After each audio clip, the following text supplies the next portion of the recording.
Hello, hello, bonjour, bonsoir, bienvenue à vous sur ma chaîne YouTube. Si c'est pour vous la première fois de passer par là, n'oubliez surtout pas de liker, de partager et de me dire en commentaire ce que vous avez pensé de ma vidéo. Aujourd'hui, je vais réaliser avec vous une recette super simple et surtout très délicieuse. On va réaliser ensemble un cake au lait de coco et à la poudre de noix de coco. Pour votre recette, vous aurez besoin de 250 g de farine. Moi ici j'ai pris la farine tout usage, c'est la farine T45, on va la tamiser, d'accord. On aura besoin, moi j'ai pris 100 g de sucre blanc, vous pourriez prendre plus si vous le souhaitez, mais moi je vais utiliser 100 g de sucre blanc.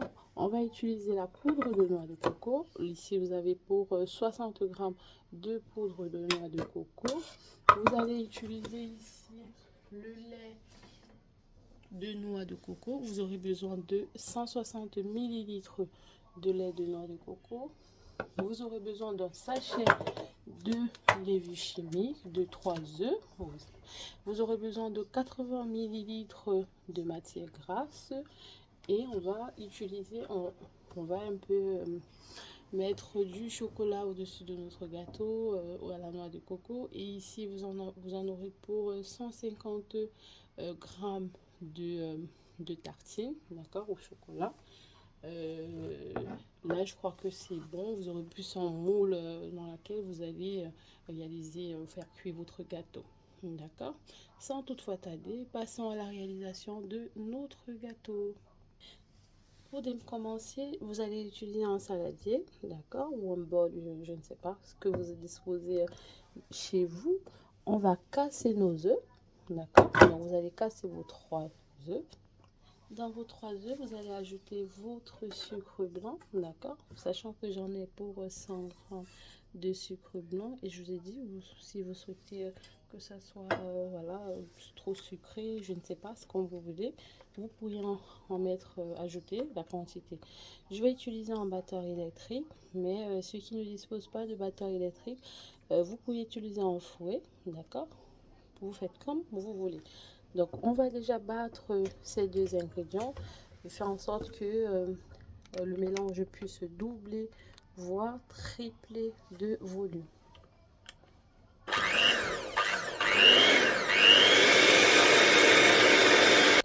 Donc après avoir bien mixé ces deux ingrédients, comme vous pouvez le constater, ça vraiment voilà, ça a doublé de volume, vraiment.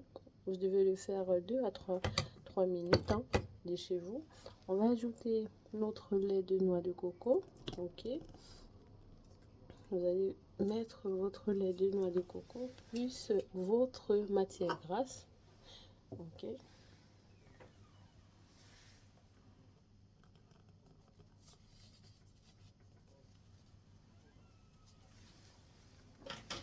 Et on va mixer une fois de plus. Par la suite, on va mettre notre farine plus notre levure, d'accord. Donc je vais mettre les deux ensemble pour les tamiser, voilà, les deux à la fois, ok. Donc là vous avez vos 250 g de farine plus votre sachet de levure chimique, ok. Vous mettez les deux ensemble et on va pouvoir les tamiser. On va faire ça en deux temps, hein. Je n'ai pas tout mis la farine. Première petite quantité, vous allez utiliser quelque chose de plat, d'accord. Il ne faut pas utiliser le batteur hein, pour éviter que notre préparation ne puisse tomber. On va remuer ça tout doucement, d'accord. On va ajouter le reste de notre farine.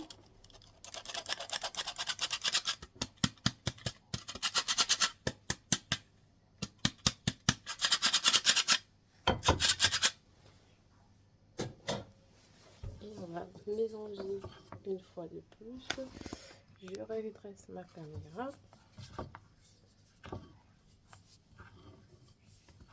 Vous allez mélanger ça une fois de plus. Il faudrait le faire tout doucement. Ok. Donc là, vous avez bien mixé cette deux ingrédients, comme vous pouvez le constater. Ça, vraiment, voilà, ça a doublé de volume. Donc, on va pouvoir les tamiser. Donc là, vous avez 250 g de farine plus notre levure chimique, ok. Vous mettez les deux ensemble et on va pouvoir les tamiser. On va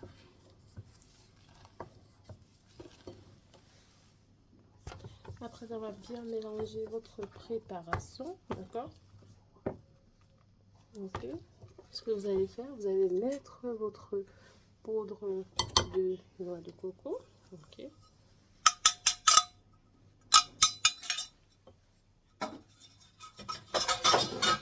Et on va bien mélanger ça.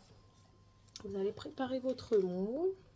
Le moule, on va le beurrer ou mettre de matière grasse. Vous utilisez du beurre ou de l'huile végétale et un peu de farine pour que ça puisse se décoller facilement. D'accord? Donc, je prépare mon moule et on va verser notre pâte. Moi, j'ai préparé mon moule. Je vais mettre ma préparation. J'ai pris un moule en silicone.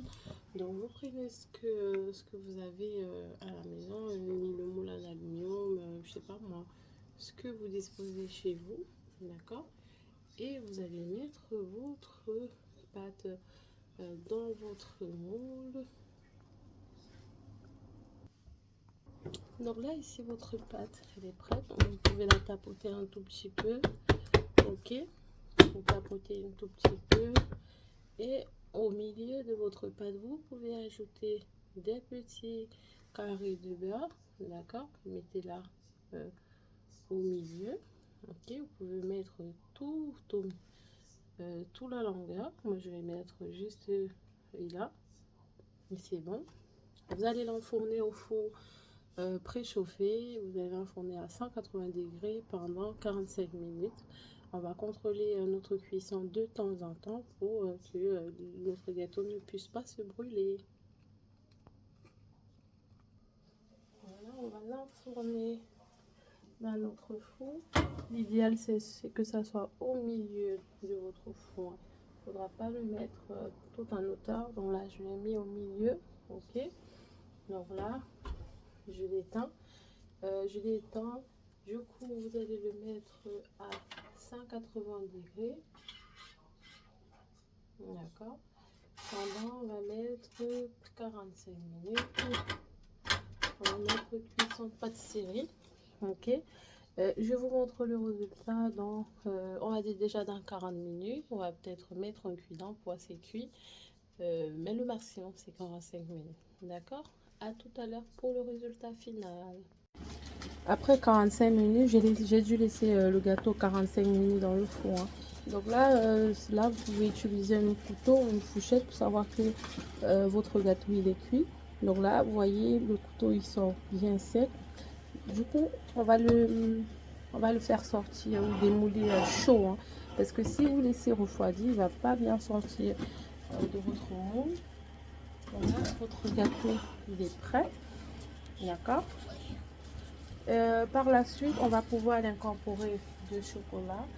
Sachant que notre chocolat, donc là j'ai laissé mon chocolat fondre quelques minutes dans de l'eau tiède. Je vais pouvoir l'incorporer sur mon gâteau chaud. Hein. Comme ça, il va mieux s'accrocher sur le gâteau. D'accord. Vous le mettez, j'espère que vous voyez bien à l'écran. D'accord. Vous pouvez le badigeonner de chocolat. Et de ça, vous êtes sûr que il va mieux accrocher. On va le mettre chaud, idéal, hein, parce que quand il va refroidir, il va mieux. Par la suite, d'accord, ce que vous allez faire, vous allez saupoudrer votre gâteau de poudre de noix de coco un tout petit peu.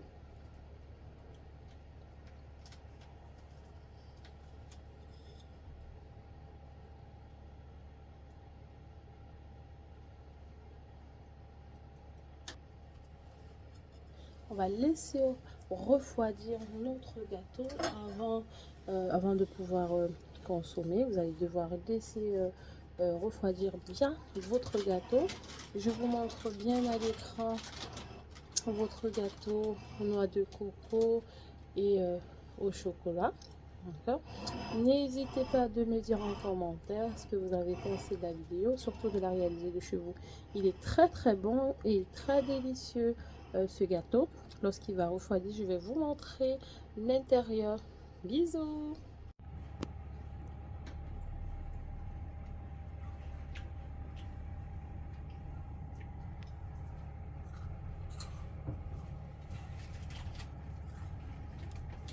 très bon, très délicieux. Votre gâteau de noix de coco et au chocolat.